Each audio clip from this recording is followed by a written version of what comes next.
mulher de cola, é uma armadilha de Satanás. Mulher é coropa transparente, é uma armadilha de Satanás. Mulher é vestida com roupa de homem, é uma armadilha de Satanás. Cuidado. Protéger population na yo. Donc biloko wana bapesaki arabe amonanaki na kote ya mwasi faible, na kote ya kodirige mpe pays faible kaka malgré akomisa kobengama mpe moto abangaka nzambe. Bien, mama Ani, en dehors ya oyo tokende soki kotala désordre nyonso eyai koleka tout autour ya papa oyo to roi oyo abengami kombo ya Ahabe. Bon, désordre mosusu eyaki soki koya wana ye arabe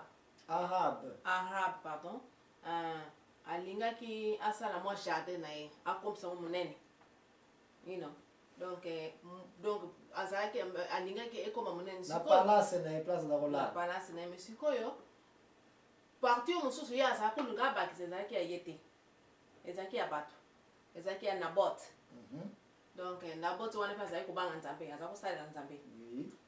Sikoyo ake ayebisi ye you know, ahate ake koyebisa ye Nabot ke soko koko pesa nga parti na yo amabele comme ça na santa oya ngai comme ça ça jardin na monene peut pesa un peu forme moko bien. Donc sikoyo ye Nabot alobi ndako kopesa na boy na kopesa ko ezali ngai ya lobi bon so boy kopesa kasi tekela ngai ata na prix nyonso ningi na kusomba na ngai.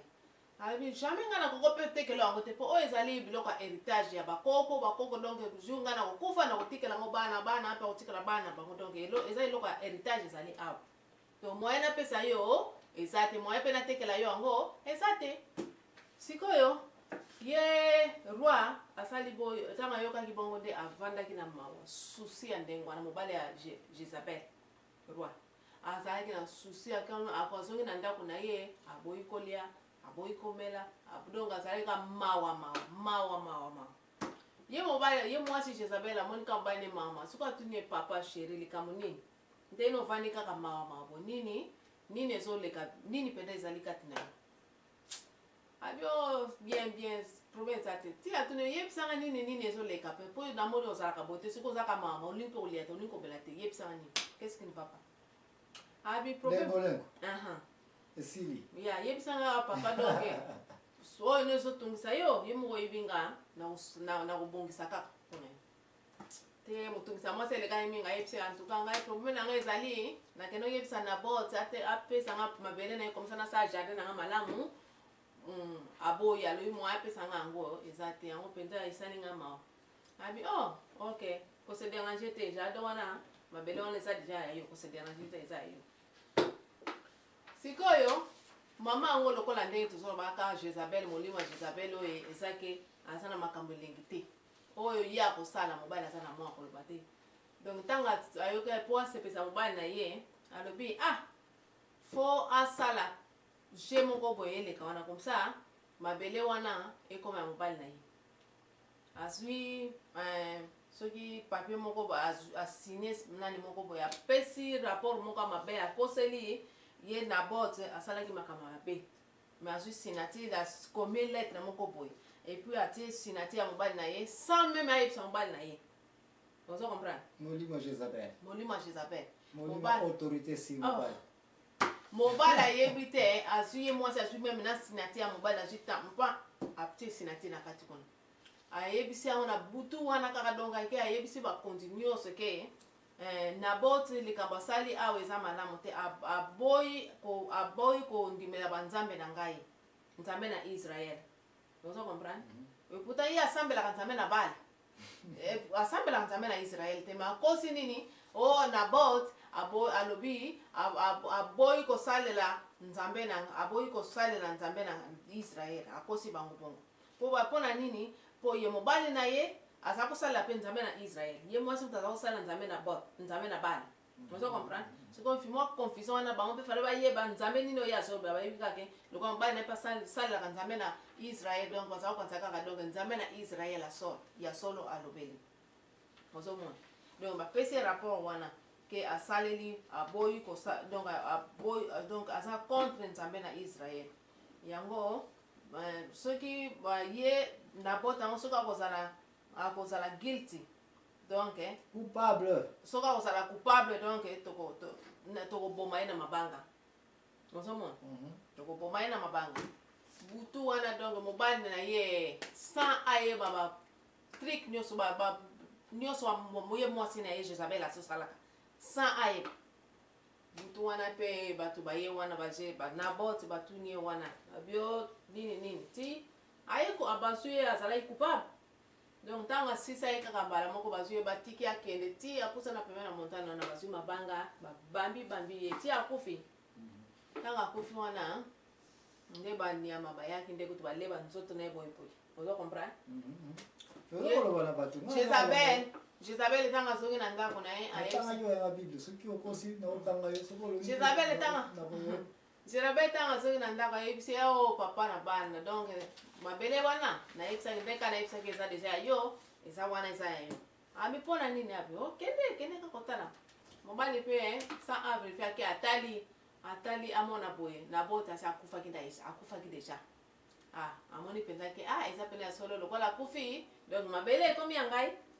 asi mabele na ntango na ntango wana aza kobongama asalaka boye mabele oyo na kosala boye na azosala bakalkili azozwa bamesure nyonso akosalaka jardin na yango ekozala boye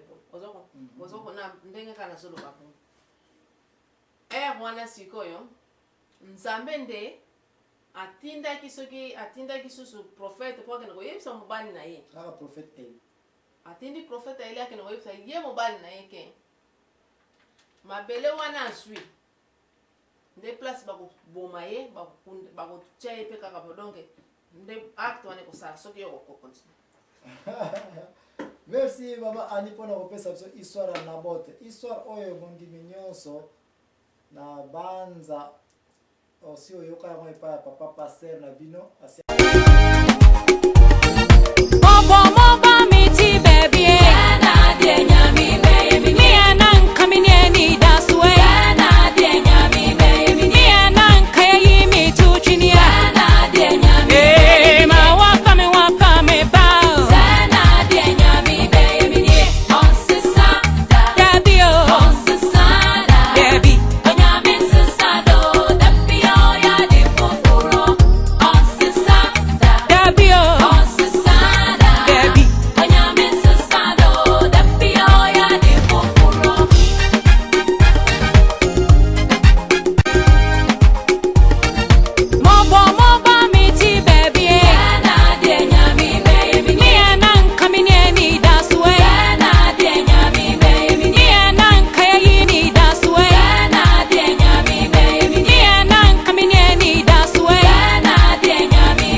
Merci mama Ani mpona kopesa biso histoire ya Nabot. Histoire oyo bondimi nyonso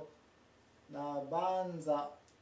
osi oyoka yango epai ya papa paster na bino asi apesila bino yango deja séminaire ya koluka kosalaka bato mabe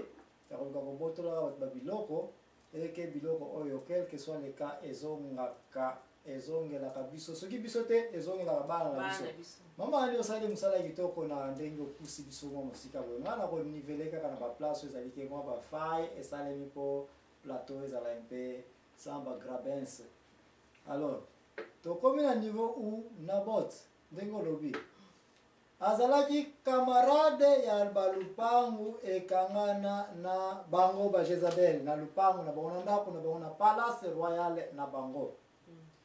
Makambo eza koleka na deux mabele qui est deux pays totalement un peu différents. Nalobaki yango na ebandeli ete Samaria ezalaki Israel si bien que bakolosi bayuda na basamaria toyokanaka te makambo wana tolobelaki yango deja na premier épisode ebengisa yango. Awa Nabot lupangu na ye place ebandelaki place lupango ya bango ba Jezabel esalaki esukelaki mais lokola Ahab bambula nyonso na akonsoki puissance na lupango ne koma munene fallait atonga ndako ne munene parce que ndako batongaki pona information yo mama Ani mabaya makambo nyonso kitoko baplakaki baporte na bafenetre même na baivoire o ivoire oyebiki eutaka na nini na éléphant ezalaka mingi na Afrique précisément na bakongo oyo possibilité ezali ke bakongo mpe ezalaka nango na ere wana baéléphant wana banzoko wana baminu nango wana yango mutekendaka tina mboka ya Samari kuna mpaka na kosala baporte ya ndako ya mama Jezabel parce que mama Jezabel azako pressionner lupango na ndako nanga nalingi ezala boye lupango nanga nalingi ta bakamarade nanga baprofete na ya Baal wana basi ya ndumba wana tamba koyana baya kosala bankula babote na ye bakovandela awa alors Ahab roi akomaki contre abakisa munene ya lupango ne po asala jardin na ye jardin bitekuteku no